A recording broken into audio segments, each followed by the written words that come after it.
Governo for competência para o Ministério da Justiça assina tratado de extradição ASEAN do instrumento jurídico.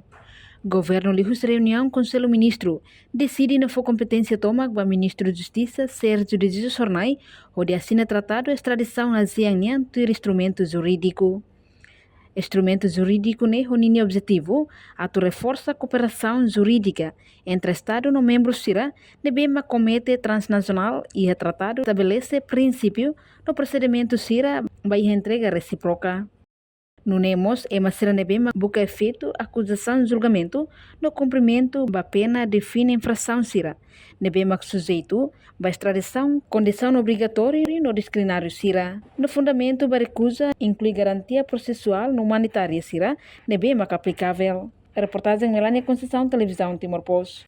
Janela informação ba emogoto. Atua tem informação atual dia Clio.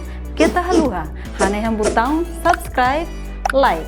Halo comentário no Fahia Tutang ba media sosial hotu.